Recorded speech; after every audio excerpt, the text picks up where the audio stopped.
Brenda's sister. The congresswoman who voted.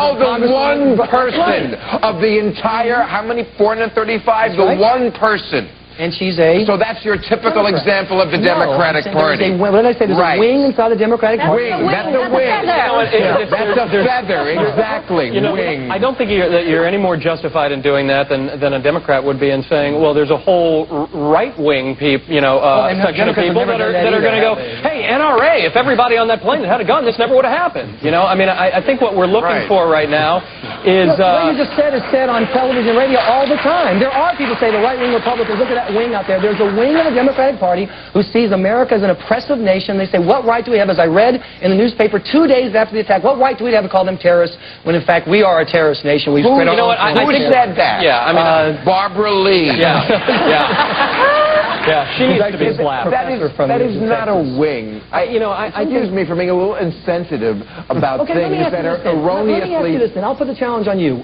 3 firefighters in Florida, the week of the disaster, as their brothers in New York are lying under rubble, refused to get on a fire truck that had an American flag on it, and they asked reporters, well, why are you doing this? Because it's a symbol of oppression. Who told them for the last 10, 15 years that America is an inherently unfair society, that there is inherent racism? Why didn't they get on that truck? I got to tell you, I find it divisive that you would choose in a time like this to pick 3 guys after the incredible effort that's been laid out and focus on that as if it's some huge division in us. I think what we're seeing is that people are putting aside their own issues and their own agendas as much as is humanly possible and working together in solidarity. And there is room for, as you said, loyal opposition and respectful dissenting opinion. And yes, on the broad strokes, what you're going to see in the broad strokes is that everybody says yes, yes, yes. And then when we get down to putting things on paper, and we have to get down into the fine brush strokes, that's when people are going to raise issues. But they're going to raise issues not at the expense of the greater good and respect for the cause that is out there right now. But at the moment, there already is some dissent. There already are Democrats who are kind of not terribly happy with the way the Republicans seem to be going on their proposals for the anti-terrorism measures. And there's already some rumblings that, okay, the broad theme we're in accordance with, but once you get down to the nitty-gritty, like, we're not with you on that. Yeah, but that's the foundation of our country, is the ability to disagree. That's what, it's collaboration from all different viewpoints that makes this Why can't the Democrats do it? Why can't they? There's a new world order, and I'm sorry. Why is George Bush's faith-based initiative so concerning? Because there's a wing in the Republican Party that would like to live in a national state of Utah. Maybe because it was a faith-based attack. You know, maybe because there was problems in this part of the world because there are religious fanatics. Maybe that's why it's a touchy issue right now that we should leave till later. You got it. I mean, there has to be a moment where I think when something like this happens, what America wants is a sense of security. And the way that you achieve that security is by seeing the unification and the solidarity behind, the cause that we're fighting right now. And you want more debate or more unification? What I'm saying is everybody is on the same side, but you need to have a dissenting vote. We want to be able to hold in our head 2 things at the same time. You can be loyal and you can be in an opposition. Yeah. You cannot disagree with infinite justice. Who thought that up? Who made a war sound pretentious? That was Billy Graham. And then they couldn't use that. I know. They couldn't use that because the marketing meeting that they actually had. Bush didn't think of that. Right. They had meetings to think this up. A slogan. Who would yell that out the window? Infinite justice. I think it's not a rallying cry. The studio had a problem with the title. They wanted to. How about war? Desert Storm was short, catchy, but infinite justice. That has caught hold, though. I pulled off the freeway the other week, and people were busy selling flags, and people had 6 or 8 flags on their car, and they had these giant inflatable stars and stripes hammers. And of course, my father goes, Mommy, can we have one of those? Can we have one? So I pulled over and I said, excuse me, what are those things? And the guy goes, it's the mallet of justice. The mallet of justice. Well, here's the marketer. That's a good one. Absolutely. That's better. I saw a guy with 5 flags on his car. I say to a guy with 4 flags on his car, go back to Afghanistan. But we got to take a break. We'll be back.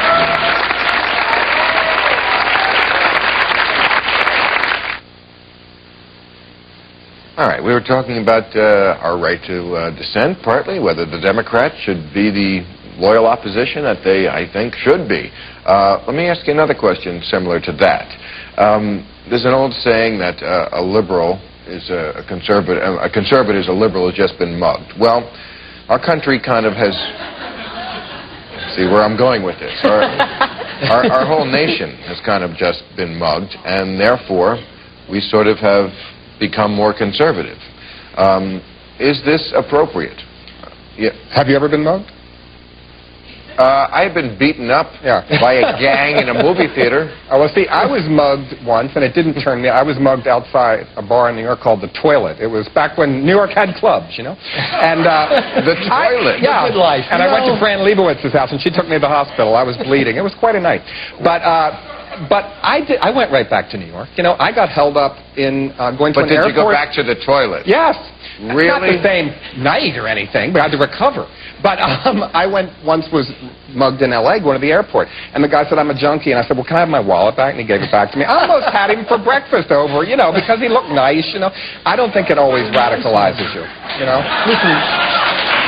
So by that... Something tells me you didn't mind this mugging so much. Well, he didn't mug me, he just stole my wallet. I didn't have that much money. I had the per diem in the other pocket. So if you were America at this point, you wouldn't be thinking about revenge and retaliation. I can understand it. What was it about me that they did this to me? Well, it's also like how you change your opinion on justice. If you are a victim of crime, you're very right-wing. But if your own child becomes a criminal, you change your opinion also on what should happen to him. And so it's an understandable first reaction.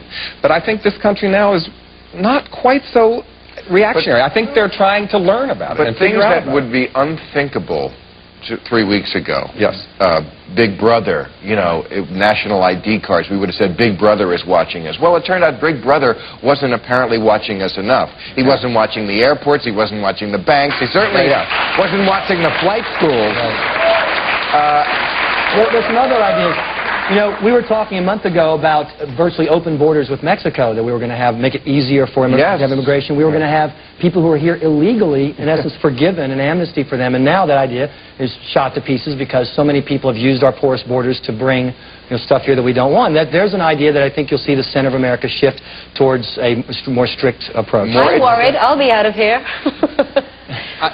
They'll be questioning my I-94 when I come in and say what my address is. But, you know, the thing is, there's so many loopholes with the system as it is now. I don't know what the national identification card would achieve. Apparently, it would take about 2.5 years to get everybody digitally thumbprinted in the system. Yeah. What's that going to be? I mean, think about this. A month ago, open borders, that idea is dead. I mean, it was with the collateral damage of the bombing was that it was ironically, it turned out that a lot of the terrorists came through Canada. So, I mean, there's the border that we have paid no attention to. All we're focusing on Mexico and not that person come in here to pick oranges. And, of course, from the other side come the rich Arab terrorists to blow up the building. Suddenly the movie South Park is looking prescient right now. Right, Canada. I always get stopped at Canadian customs before this. I thought they were strict always. They are. They always look through my luggage. I would stop you anywhere you were going. Are you kidding me? I got my junkie in the back. I was thinking about the airport. That's not a problem, is it? The thing is that, you know, They heard the story about the toilet. Two of these guys got into the country by writing on the immigration forms they were staying at the Marriott Hotel in New York, and when they checked all 10 Marriotts, they weren't there. My parents tried to come and visit me last year and were held the last people with their suitcases at Kennedy for 2 hours because they got my phone number wrong. And when they checked on them, these two little people in their 60s with grey hair and overcoats, it's -10 outside, they kept them there and we couldn't work out where the hell they were. So, you know, I mean, so it's really not working. I think we are becoming more conservative, and I think it's appropriate and necessary that we become conservative. And I think this sort of speaks to the loyal opposition argument: is that it's important that we not overcorrect. We saw that in the late 40s and 50s, and hopefully we're going to learn from that. And you have to accept the fact that whatever steps we take to address this issue aren't going to be flawless. Have you our system right now isn't flawless. Every time you pass a law, you have to know that there's a chance that an innocent person could be convicted, and you have to protect the greater good. And if that comes at the expense of some inconvenience, then we need to weigh the balance between saying, geez, is it wrong to put thousands and possibly millions of people's lives at risk so as not to inconvenience somebody for a couple of hours when they're trying to blow into the country to go shopping? I mean, Yeah, but... Yes, sir. Have you seen the ads that are running now with the little kids of various different ethnic groups and backgrounds saying, I'm an American, have you seen this come out? Notice the lack of hyphens? I mean, talking about moving conservative, it was, and you scream at me if you want, it was a liberal part of our political spectrum that was pushing the hyphenated American concept. That idea is collateral damage. The idea of dividing us further, separating us by group, clearly was a bad idea for 20 years. It's a bad idea today. Then the concept of multiculturalism, that every culture is worthy of celebrating. Tell me what we want to celebrate about the jihadist Islamic culture. Tell me the good part that I'm supposed to respect. Some cultures are objectively bad. But no one's ever called themselves a jihadist. No one's ever called themselves a jihad Islamist American. Really? They're Arab Americans, and that's a very tiny segment of an incredibly diverse culture. Did I say anything contrary? But I agree there should be no more Benetton ads. Okay.